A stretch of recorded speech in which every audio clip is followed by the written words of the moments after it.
क्या सुंदर बात कही है। ग्रंथ मेरे सामने रखा है, एक एक शब्द के ऊपर एक एक गैया का गोदान करने का फल मिलता है। जो एकादशी की रात्रि को जागरण होता है उसमें एक एक अक्षर के ऊपर एक एक गाय का गोदान करने का फल प्राप्त होता है। श्लोक बोले देता हूं।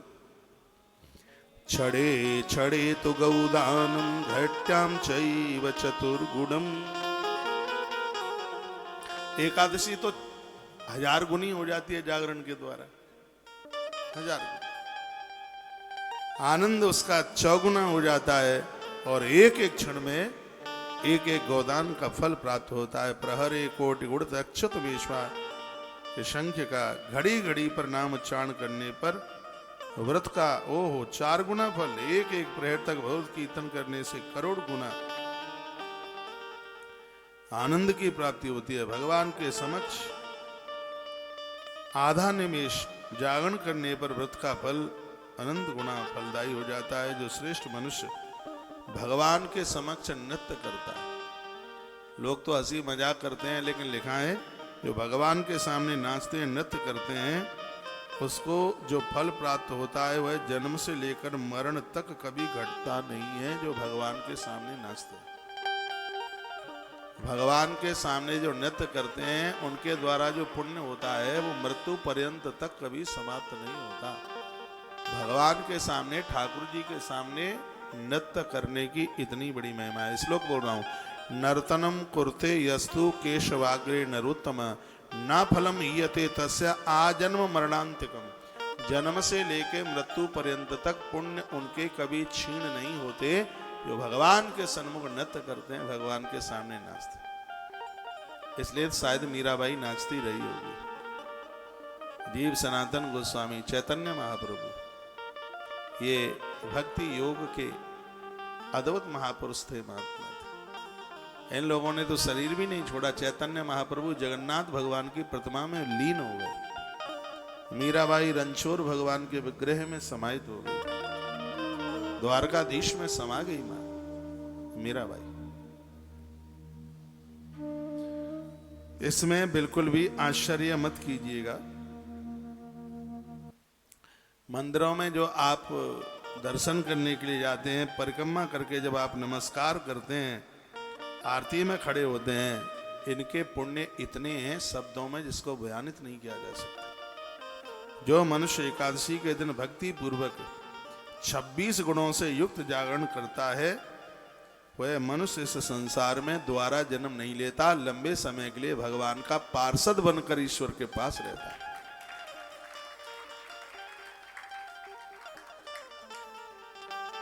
श्लोक बोलूं। षड्विंश गुणा संयुक्त एकादश्याम च जागरणम। षड्विंशा, षड माने 6, विंशा माने 20, तो 20 + 6 26 लिखा है। षड्विंशा गुणा संयुक्त एकादश्याम च जागरण, यह करोति नरो भक्त्या न पुनर्जायते भुवि। जो 26 गुणों से युक्त एकादशी का जागरण आदि रात्रि तक भी कर लेते हैं, वह लंबे समय के लिए भगवान के चरणों में समर्पित हो जाते हैं। धरती के आवागमन के चक्कर से वो मिट जाते हैं। इतनी बड़ी महिमा 11 के जागरण की, एकादशी के जागरण की। इसलिए पंक्ति मेरे साथ बोलिए। श्री कृष्ण गोविंद हरे मुरारी, हे नाथ नारायण वासुदेव। श्री कृष्ण गोविंद हरे मुरारी, हे नाथ नारायण वासुदेव। हे नाथ नारायण वासुदेव, हे नाथ नारायण वासुदेव। श्री कृष्ण गोविंद हरे मुरारी,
सब खड़े हो जाओ, 5 बार ठुमका सब खड़े हो गए। नाथ नारायण वासुदेव, हे नाथ नारायण वासुदेव, हे नाथ नारायण वासुदेव। श्री कृष्ण गोविंद हरे मुरारी, हे नाथ नारायण वासुदेव।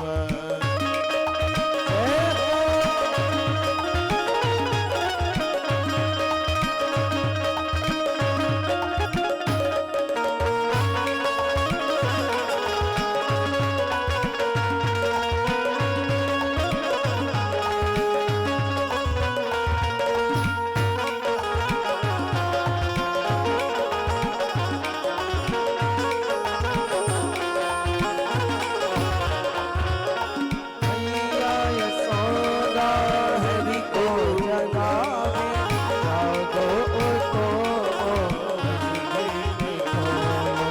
माता यशोदा हरि को जगावे, जागो उठो बजने खोलो। द्वारे खड़ी गोप बुला रही है, द्वारे खड़ी गोप बुला रही है। हे नाथ नारायण वासुदेव, श्री कृष्ण गोविंद हरे मुरारी, हे नाथ नारायण वासुदेव। हरे कृष्णा कृष्णा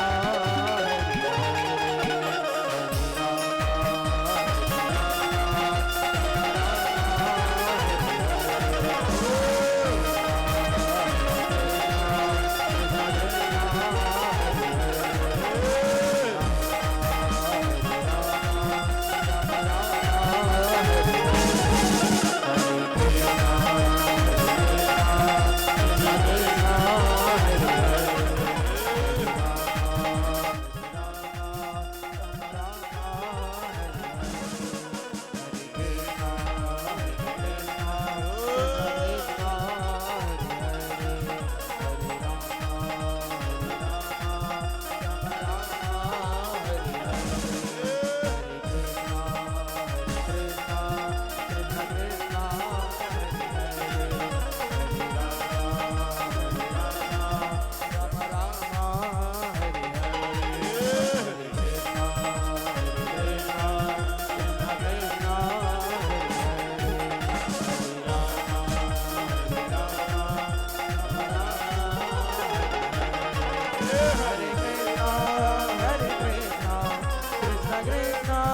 हरे हरे,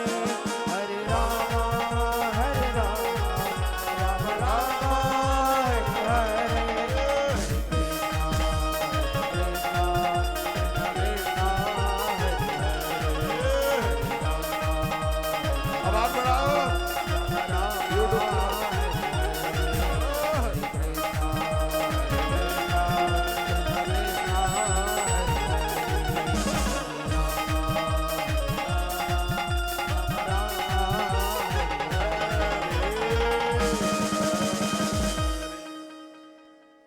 अब पुण्य समाप्त नहीं होंगे इसलिए नचवाया है थोड़ा।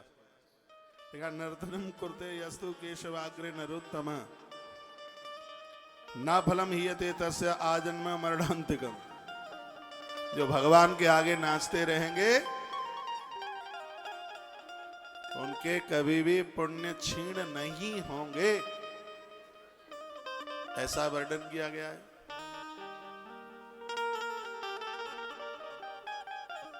और सुनो, जो नाचेंगे भगवान के सामने, उनकी जो हंसी मजाक उड़ाएंगे, उनका उपहास करेंगे, उनके लिए क्या होगा?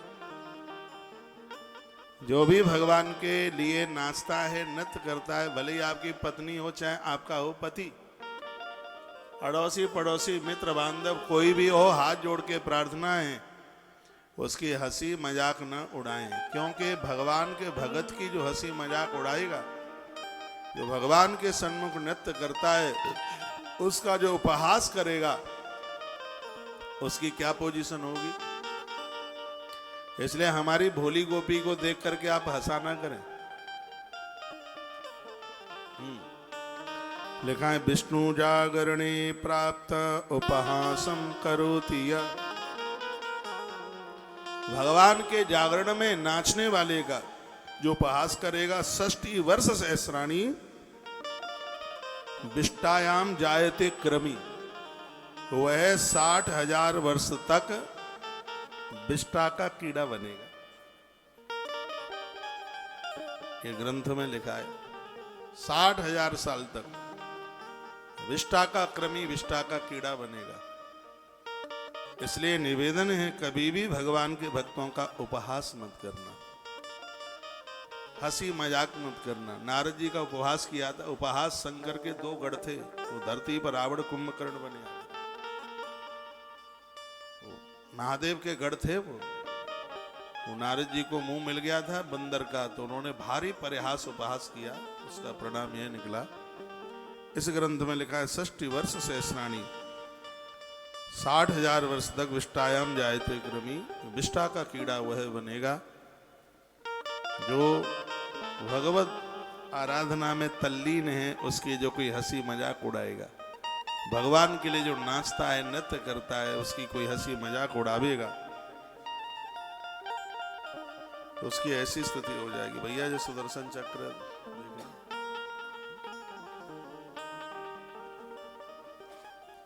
और क्या लिखा है, वेद विद ब्राह्मणो यस्तु नर्तनेन विशेषत उपहास परम प्राप्त सबई चांडाल उच्यते। कोई कितना भी बड़ा विद्वान ब्राह्मण क्यों न हो, यदि भगत को देख करके उपहास करेगा तो वह भी चांडाल हो जाएगा, बचेगा नहीं। स्पष्ट लिखा है वेद विद ब्राह्मणो यस्तु नर्तनेन विशेषत। भगवान के लिए नाचने वाले व्यक्ति को देख करके यदि कोई वेद पढ़ने वाला ब्राह्मण ही क्यों न हो, यदि उसके द्वारा भी उपहास हो गया तो उपहास परः प्राप्त सबई चांडाल उच्यते, उसको भी चांडाल बनना पड़ेगा, बच नहीं पाएगा। इसलिए भगवान के भक्तों का तो हम आदर करें। बड़ी अद्भुत बातें कही गई हैं, बहुत आनंद की बातें। वेद शास्त्रतो नित्यम नित्यम वैयाज्ञयाजक रात्रौ जागरणे प्राप्तो निन्ना कुर्वन्त जत्यपः। कहा गया, बताया गया कि सदा वेद शास्त्रों का अध्ययन करने वाला, यज्ञ करते रहने वाला भी व्यक्ति यदि भक्तों का निंदक बनता है तो उसका भी अधोपतन हो जाता है। भगवान कहते हैं जो मेरी पूजा करते हैं, शंकर जी कहते हैं जो मेरी पूजा करते हैं और भगवान विष्णु की निंदा करते हैं, उनके भक्तों की निंदा करते हैं, 21 जन्मों तक उस जीव का उद्धार नहीं हो सकता। ये महादेव के भक्त शब्द है। भगवान शंकर कहते हैं कि जो मेरे तो पुजारी हैं, मेरा अभिषेक करते हैं, मेरी पूजा करते हैं और नारायण के भक्तों की निंदा करते हैं। शंकर जी कह रहे हैं नारद जी से, और कहते हैं मैं 21 जन्मों तक उसको मुक्त नहीं होने देता, क्योंकि मृत्यु का डिपार्टमेंट तो महादेव के हाथ है ना। तो कहते हैं उसके 21 जन्म बिगड़ जाते हैं। और भगवान नारायण भी कहते हैं, राम जी ने कहा है शिवद्रोही मम भगत कहावा, शिवद्रोही मम भगत कहावा, सो नर मोहि सपे देहु नहीं भावा, सो नर मोहि सपे देहु नहीं भावा, शिवद्रोही मम भगत कहावा, शिवद्रोही मम भगत कहावा, सो नर मोहि सपे देहु नहीं भावा, सो नर मोहि सपे नेहु नहीं भावा शिव द्रोही मम भगत कहावा सो नर मोहि सके नेहु नहीं भावा। ये भगवान राम के भी यह शब्द हैं और भगवान महादेव भी कहते हैं, भगवान शंकर जी ने भी कह दिया, मेरा कितना भी बड़ा भगत कोई मम पूजाम प्रकुर्बाणो विष्णु निंदान तत्पर है। मेरी पूजा करने वाला विष्णु का निंदक है। 21 कुल नहीं हुआ, 21 कुलों तक, 21 जन्म तक मैं उसका उद्धार नहीं होने दूंगा। ये भगवान शिव के शब्द।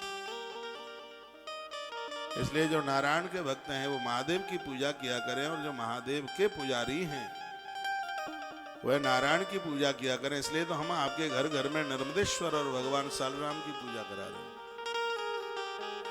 इस देश को इतना डराया गया था, माताओं को इतना भयभीत किया गया था कि घर में सालराम न पूजे। वैसे ही धर्म का ह्रास होता हुआ जा रहा है, तुम और इनको भयावह करा दो और डरा दो। बेचारी इन माताओं की वजह से तो धर्म सुरक्षित है। यही तो, मर्दों को तो टाइम मिलता नहीं है, और इनको भी तुम ऐसा कह दो, तुम ये नहीं कर सकती, तुम वो नहीं कर सकती, तुम ये नहीं कर सकती। साध्वी जो साधना युक्त जीवन जीती हैं, धर्माचरण जीवन जीती हैं, ऐसी देवियों के लिए सालराम भगवान की पूजा वरदान है। जिसने अपने पति को मार डाला है या अपने पति को छोड़कर पराये पुरुष के साथ में जुड़ी हुई है, शराब पीती है, दुराचारणी है, ऐसी स्त्री सालराम भगवान की पूजा की अधिकारिणी नहीं है। आप जैसी माताओं को 100% क्या 1,00,000% सालराम भगवान की पूजा का अधिकार बताया। वह कनिष्ठ वर्ण का व्यक्ति, महात्मा गालव ने, एक सतशूद्र नाम का व्यक्ति था, उसको एक कथा स्कंद पुराण में सुनाइए। ऐसा कनिष्ठ वर्ण का व्यक्ति जो पशुओं के ऊपर से चमड़ा उधेड़ता है, शराब का व्यापार करता है, कट्टी खाना खोलता है, धर्माचरण नहीं है, वह सालराम भगवान की पूजा करने का अधिकारी नहीं है। कनिष्ठ वर्ण में भी जो वैष्णव है, एकादशी करता है, तुलसी पहनता है, तुलसी की पूजा करता है, अतिथियों का आदर मान करता है, कनिष्ठ वर्ण में जन्म लेने वाला 100% वह व्यक्ति सालराम भगवान की पूजा करने का अधिकारी है। तो स्पष्ट वर्णन है ये ग्रंथ में। सात्विक जीवन जी रहा है, उसको पूजा करने का पूरा का पूरा बिल्कुल अधिकार है। तो बड़ी बड़ी सुंदर और अच्छी बातें कही गई। भगवान क्या सुंदर कहा, वेद व्यास लिखते हैं, विष्णु शिव शिवो विष्णु एक मूर्ति द्वयास्तथा। ये बोलने के लिए दो हैं, शंकर ही विष्णु है और विष्णु ही शिव है। इसलिए इनमें बिल्कुल भी भेद मत समझिए। तस्मा सर्व प्रकारेण नैव निंदाम प्रकारेत। जो इन देवताओं की निंदा करता है उसको तत्काल गैया मारने का पाप लगता है, देर नहीं लगती बिल्कुल। गौ हत्या का पाप तत्काल। चाहे किसी ने शिव की निंदा करी है और चाहे किसी ने नारायण की निंदा करी, निंदा करना तो बहुत बात हो गया, सुनने से गौ हत्या का पाप लगता है। ये बात तो गोस्वामी जी ने लिखी है लंका कांड में। हरिहर निंदा सुन ही जो काना, होई पाप गौघात समान। हरिहर निंदा सुन ही जो काना, होई पाप गौघात समान। निंदा करना तो बहुत बड़ी बात हो गई है। यदि हरि और हर की निंदा कानों से सुन भी ली जाए तो शीघ्र ही गौ हत्या करने का अपराध तत्काल लग जाता है, देर नहीं लगती।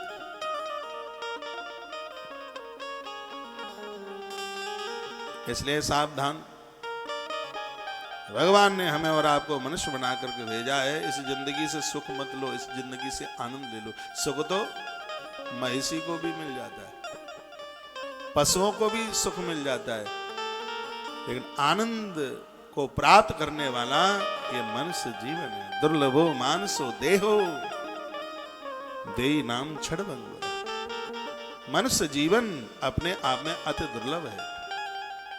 पहले तो मिलना ही बड़ा मुश्किल है, और मिल गया तो क्षणभंगुर जीवन की कलिका कल प्रात को जाने खिली न खिली मलयाग्र की सुच शीतल मंद सुगंध समीर चली न चली कल काल कुठार लिए फिरता फिर नम्र संचोट झिली न झिली भजले हरि नाम अरी रसना पर अंत समय में हिली ना हिली पता नहीं है अंत का जन्म जन्म मुनि जतन कराई अंतराम कहीं आवत नहीं। क्या नजारा लग रहा है गौशाला का, देखो क्या लगता है कि गौशाला में तो तस्वीरें देख रहे हैं आप, अरे आनंद आ गया, आनंद है। तो ये आप सुन रहे हैं जागरण की कथा सुन रहे हैं। जो एकादशी करके रात्रि में कीर्तन जागरण करते हैं, अश्वमेध सहस्रस्य वाजपेयी सतस्य वाजपेयायुतस्य च पुण्यम कोटि गुणम वत्स विष्णु जागरणम करते। जो 11 की रात्रि को हरि प्रिया तिथि से कहते हैं, एकादशी को रात्रि को जो जागरण करते हैं उनको 1000 अश्वमेध और 10,000 वाजपेयी यज्ञ करने का फल प्राप्त होता है। 1000 अश्वमेध और 10,000 वाजपेयी यज्ञ करने का फल प्राप्त होता है। पितृपक्षे मातृपक्षे भार्या पक्षे तो वादव कुलात् भरते चैतात कृत्वा जागरणम हरे। 7 तो माता का पक्ष, मामा के यहाँ के 7 कुल तर जाते हैं, पिताजी के यहाँ के 7 और पत्नी के यहाँ के 7, 21 कुल तारित हो जाते हैं जो 11 का व्रत करते हैं। एकादशी की इतनी बड़ी है। बेटिया के लिए घर देखने को जाओ तो दामाद धार्मिक देखना, पारमार्थिक देखना। खुद के बच्चे ऊट पटांग निकल गए हैं, दामाद बढ़िया मिल गया है तो दामाद कुनबे को उतार देगा तुम्हारे को। जामा था, धार्मिक होना चाहिए। बालेक्टर देखें, कलेक्टर देखें, अच्छी बात है। इंस्पेक्टर देखें, अच्छी बात है। मिनिस्टर देखें, अच्छी बात है। लेकिन उन सब के साथ साथ यदि आप देख ही रहे हो तो आप भगवान का भगत देखिए, ईश्वर का परम प्रेमी हो ऐसा देखिए, देवी देवताओं को मानने वाला हो ऐसा देखिए। वृथा दानादिकं सर्वं कृतघ्नेषु कृतं यथा उपोषणादिने विद्धि जागरणम पूजनम। अरे भगवान की एकादशी के व्रत किए बिना तो किया गया दान पुण्य भी सफल नहीं होता, भजन पूजा पाठ सफल नहीं होता। व्रतों में सर्वोच्च व्रत कोई है तो वो 11 का है। और एकादशी के साथ साथ फिर आपने जागरण और उसके बाद उद्यापन कर लिया, ये तो बहुत बड़ी बातें हो गई। ये तो कोई बहुत ज्यादा पुण्य जब होता है तब ही यह सौभाग्य प्राप्त होता है। एकादश्याम स्यानस्तु बिना जागरणम हरे मूकवत्तिष्ठो यो वै गानम पाठम न वाचरे। वर्णन क्या है, एकादशी के दिन घर में जागरण हो रहा है और 11 का व्रत करने वाला दिन रात सो रहा है, ये 100% सत्य है। ऐसा व्यक्ति अगले जन्म में गूंगा और बहरा बन के ही जन्म लेगा। इसलिए व्रत करने वाले दिन तो हर व्रत में बताया है, दिन में सोने की बात कही नहीं है। और 11 जैसा व्रत किसी ने किया और टांगे पसार करके सो रहा है आराम से, वो ये तैयारी कर ले गूंगा बहरा बन के ही पैदा होगा। ये तो स्पष्ट लिखा, एकादश्याम स्यानस्तु मूकवतिष्ठते। मूक कहते हैं गूंगा, गूंगा बन करके पैदा होगा। इसलिए एकादशी के नियम है तेल साबुन न लगाएं 11 वाले दिन। रात्रि को जमीन में सोएं, अन्न तो खाना ही नहीं है। फलियार भी एक बार लेने की विधि बताई गई है। 2 बार ले लोगे तो क्या व्रत खंडित हो जाएगा? व्रत खंडित नहीं होगा, लेकिन व्रत आधा रह जाएगा। इसी ग्रंथ में लिखा है कि 10वीं के दिन एक बार भोजन, एकादशी के दिन एक बार फलियार और द्वादशी के दिन एक बार भोजन लेते हैं, तब ही यह व्रत अपने आप में पूर्ण होता है। दशमी को 2 बार ले लिया, एकादशी को कई बार फलियार ले लिया और द्वादशी को 2 बार भोजन ले लिया, तो उस व्रत का जो फल है 1/4 ही रह जाता है। बार बार फलियार करने पर उसका फल निम्न हो जाता है, न्यून हो जाता है। व्रत वाले दिन डकार आ गई, उबासी आ गई, जो सुरसा की तरह मुंह खुला रह जाता है ना, जो लोग ज्यादा खाते हैं, जिनका पचता नहीं है, उन्हें ही उबासियां आती हैं। तो ये है, सब ये होता है। तो इससे भी व्रत का जो पुण्य है वो क्षीण होता है। वो तो सगरी बातें इसमें लिखी हुई हैं, वर्णन किया गया है। लिखा है, श्री कृष्ण जागरे शर्वम रात्रौ नश्यत्यवाडवः शालिग्राम शिलाग्रे वै प्रकुर्वन्ते प्रजागरम। देखो, एक बात मैं निवेदन कर रहा हूँ, मेरी बात मान लो, कोई बात नहीं, मैंने दोनों हाथ जोड़ लिए हैं। बात क्या माननी है? इसमें लिखा है, एकादशी के दिन शालिग्राम शिलाग्रे वै प्रकुर्वन्ते प्रजागरम। जिसने शालिग्राम भगवान की पूजा 11 वाले दिन कर ली है, रात्रि को जागरण कर लिया है, एकादशी का वर्ष कर लिया है, 60 वर्ष सहस्राणी 60,000 वर्ष तक वह स्त्री पुरुष भगवान के चरणों में स्थान प्राप्त कर लेते हैं। 60,000 वर्ष तक भगवान के चरणों से अलग नहीं होते। 11 वाले दिन भगवान शालिग्राम की पूजा की इतनी बड़ी महिमा स्पष्ट लिखा है। 60 वर्ष स्नानी श्वेत द्वीपे वसे नरा। भगवान के श्वेत द्वीप में ठाकुर जी के पास वह जीव रहता है जिसने 11 के दिन भगवान शालिग्राम का पूजन कर लिया है। शालिग्राम शिलाग्रे है, शालिग्राम शिला की। ए बच्चे, इधर बैठ, बिलंदा का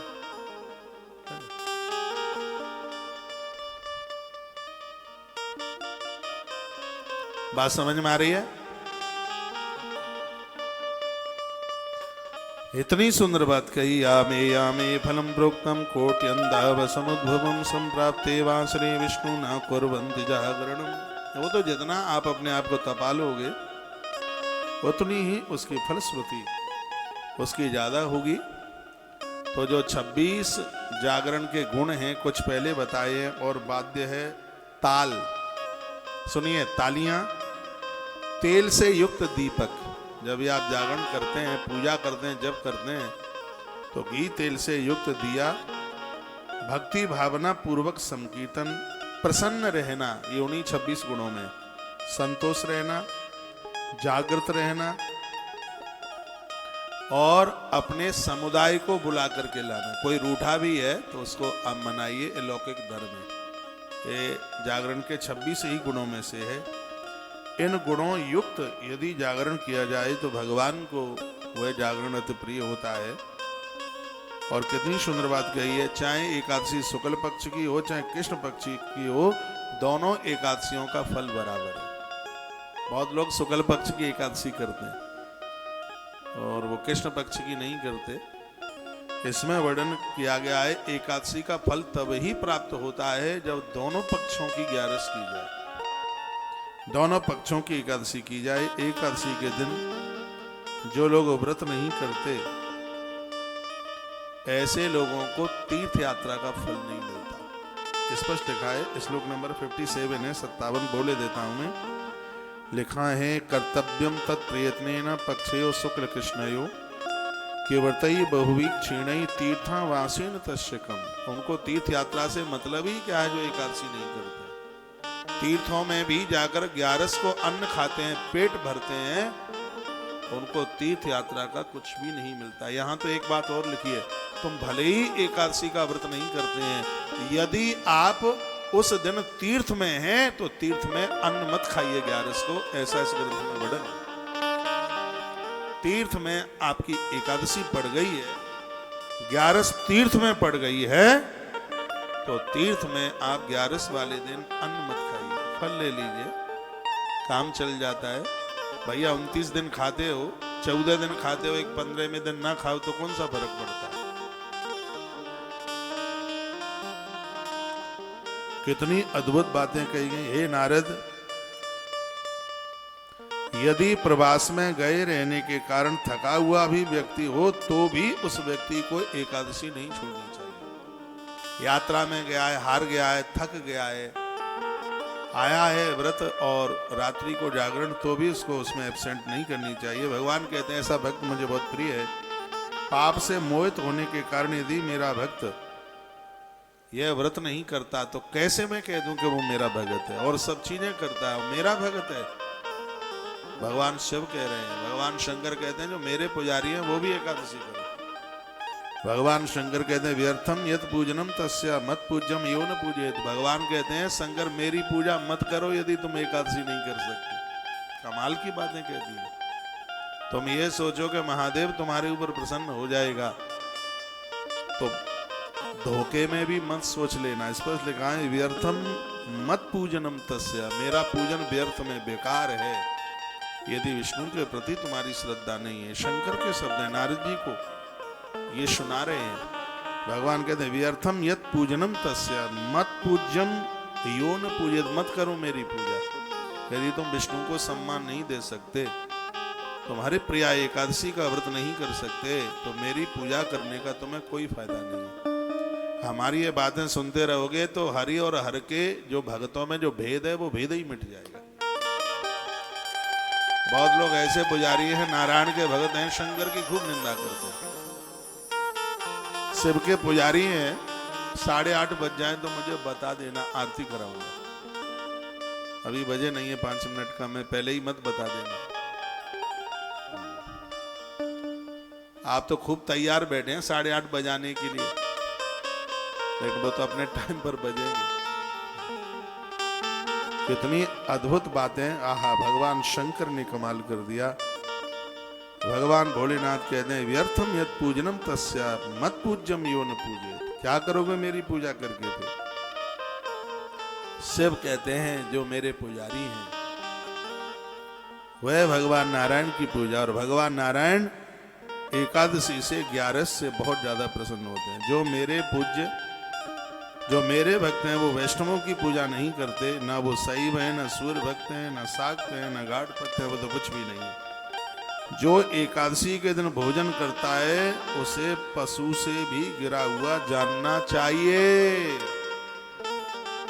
पशुओं से भी वो गिरा हुआ है जो 11 को भोजन करता है। सनातनी आदमी होके जो एकादशी के दिन भोजन करता है, भगवान विष्णु कहते हैं, वो भगवान शंकर कहते हैं, उसे तो पशुओं से भी नीचे गिरा हुआ समझ लेना चाहिए। यो भुक्ते वासरे विष्णु गेयम पश्चाद कोयशा विप्रियम चक्रदम तेन दुष्ट नैव च पापिना मदभक्ति बलमाश्रित्य यो भुक्ते वही हरिर्दने वायव्यांतरः देई वेष्टतम पाप को। वह व्यक्ति तो पापों से बिल्कुल लद जाता है, उसकी कोई जिंदगी नहीं है। मेरी भक्ति का सहारा लेकर जो एकादशी के दिन भोजन करता है, शरीरधारी भीतर और बाहर करोड़ों पापों का भक्षण कर लेता है। इसमें एक बड़ी सुंदर बात कही, वो लिखी है कि आदमी इतना भजन पूजा पाठ करता है तो फिर उसको इतना फिर पुण्य क्यों नहीं मिल रहा है? वो इतनी शांति से, सकून से क्यों नहीं जी पा रहा है?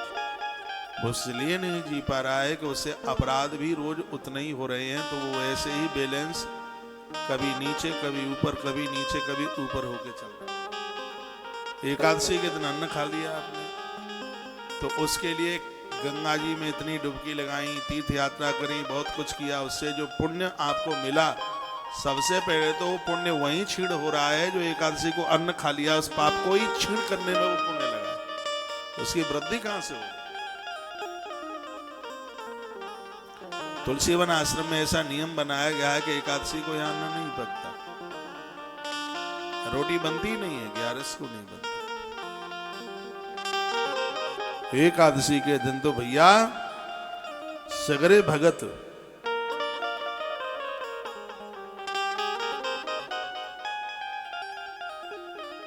एकादशी कीजिए। यदा तो द्वादशी स्वल्पा पारणेन भवेद्वजः तथा रात्रौ तो कर्तव्य पारणम मुप्यमिक्षता।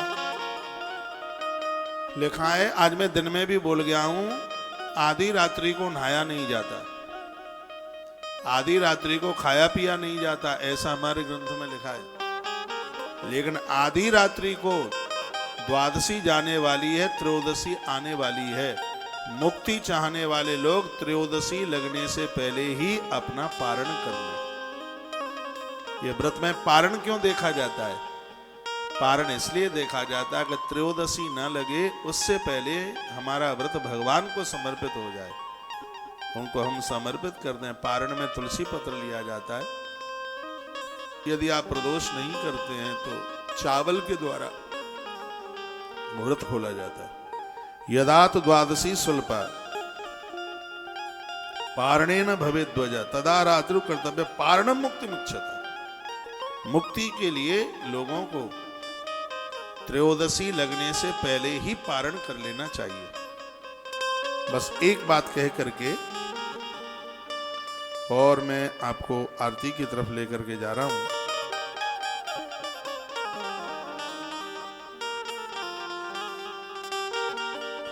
बोलिए भक्तवत्सल भगवान की जय हो।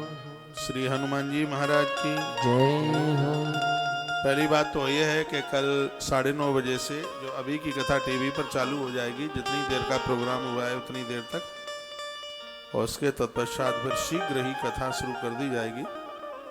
कल भी कथा को 1 बजे छोड़ना पड़ेगा, इसलिए छोड़ना पड़ेगा क्योंकि कल द्वादशी भंडारा है। कल यहाँ भी आश्रम में भी भंडारा है और गौशाला में तो उद्यापन का भंडारा चल ही रहा है। जो आज हमने श्रीमद् भगवद गीता की किताबें बांटी हैं, सत्य यही है ये किसी भी एकादशी के जजमान की तरफ से नहीं बांटी गई। आप लोगों ने जो सहयोग किया है उसके द्वारा 3000 किताबों की व्यवस्था की और रात्रि को ये आई है। ये 2-3 दिन में सब बट जाएंगे। 1600 आ गई हैं रात्रि में, 1400 और बकाया है। 3000 ये किताब आप देख रहे हैं, अब बट जाएगी। सहयोग तो इतना नहीं हुआ है लेकिन मंगा ली। और मैं फिर आपको कहूँगा, इन किताबों में से एक किताब मैंने भी ली है और पूरा 1 वर्ष तक मैं इसके श्लोक पढ़ूंगा। आज मुझे टाइम नहीं मिला है पढ़ने के लिए, अभी यहाँ के जाने के बाद पढ़ूंगा। और मैं आप सबको कहूँगा, गीता जयंती से लेकर के गीता जयंती तक 1 वर्ष तक जो गीता जी का स्वाध्याय कर ले, भले एक श्लोक पढ़े, लिखा है गोविंद द्वारका में कम आपके हृदय में ज्यादा आकर के बसेगा। ये महिमा है 1 वर्ष तक, वो गीता जयंती से लेके गीता जयंती तक एकादशी का पाठ करने की इतनी बड़ी महिमा है। और यदि आप कर सकें, मेरी बात का आप विश्वास कर लें, तो आप 1 वर्ष के लिए भले ही आप 1 श्लोक पढ़ें और आप श्लोक जरूर पढ़िए, पूरा 1 वर्ष तक ये आप कर लीजिएगा, आनंद हो जाएगा। द्वादशी में यदि एकादशी पड़ जाती है तो ऐसी एकादशी 2 चीजें देती है। सुन लो ये कान के ढपोला खोल के सुन के, जैसे आज द्वादशी में एकादशी पड़ गई। द्वादशी में यदि एकादशी पड़ जाए तो इससे 2 चीजें मिलती हैं। क्या क्या मिलता है? द्वादशी तु सदा गेयः पुत्र पुत्रदा मोक्षदायिनी। यदि द्वादशी में एकादशी पड़ी है तो यह एकादशी 2 चीजें देगी, एक देगी संतान और एक देगी मुक्ति। दोनों में से एक भी चीज की कमी नहीं रहेगी। वंश वृद्धि भी बढ़ेगी और मोक्ष भी मिलेगा, मुक्ति भी मिलेगी। इसलिए मैं आपसे निवेदन करूंगा, मैं आपको कंफ्यूज नहीं करूंगा। यदि आपका मन राजी हो तो आप वह एकादशी कर लिया करें जिसको एकादशी को हम लोग करते हैं, क्योंकि हम शास्त्र विधि से करते हैं। हम शास्त्रीय जीवन जी रहे हैं, अशास्त्रीय नहीं, अपने मन मुताबिक जिंदगी नहीं। जो शास्त्र जिसका वर्णन कर रहे हैं वही जिंदगी जी जा रही है। द्वादशी के दिन एकादशी पड़ती है तो एक एकादशी करने से तत्काल 26 एकादशी का तो पुण्य तत्काल चुटकी बजाते बजाते मिलता है। और क्या मिलता है? द्वादशी तो सदा गेयः पुत्रदा मोक्षदायिनी। जो एकादशी द्वादशी में पड़ गई है, ऐसी एकादशी संतान और मुक्ति दोनों चीजों को प्रदानित करती है। इससे करे सुन लो देश वाले हो, किसी की बातों में मत आ जाया करो। पड़ोसन ने आज करी है तो वो करती रहे, हम काहे क्यों करें। आज हमारे पूरे वृंदावन में 11 साल की ही थी, और एकादशी वही ज्यादा प्रभावशाली है जिस एकादशी में द्वादशी है। द्वादशी पड़ गई है, उसका प्रभाव बहुत ज्यादा है। कल भी जिन्होंने किया है व्रत तो उनको एकादशी का फल मिलेगा, लेकिन 1 गुना। और जिन्होंने आज एकादशी का व्रत किया है उनको फल मिलेगा 26 गुना, 26 एकादशी का फल, क्योंकि आज द्वादश भेदी एकादशी है। और किसी ने ऐसी एकादशी कर ली जिसमें दशमी के अंश आ जाएं, उनको तो उस एकादशी का कुछ मिलता ही नहीं, उसको आसुरी एकादशी कहते हैं, उसका तो पुण्य ही राक्षस ले जाते हैं।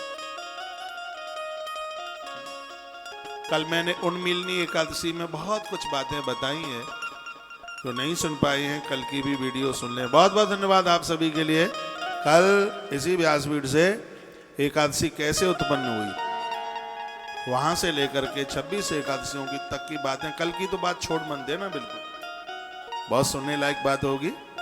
कल एकादशी की बात मुझे कल ही पूरी करनी है, क्योंकि परसों से तो कथा है, उधर रेवाड़ी में कथा है श्री शिव महापुराण की, वहाँ के भक्त लोग हमें सुन पा रहे हों, आप जरूर आइए। और शिव महापुराण की कथा 8 दिवसीय कार्यक्रम है, उसको आप सुनिए। 14 तारीख से 21 तारीख तक जयपुर में हल्ला बोल आयोजन है। और आनंद की बात है, सब कथाएं कैंसर हॉस्पिटल के लिए हो रही हैं। और व्यासपीठ जगह जगह पहुंचकर सेवा कार्यों के साथ जुड़ करके कुछ अच्छा ही कर रही है।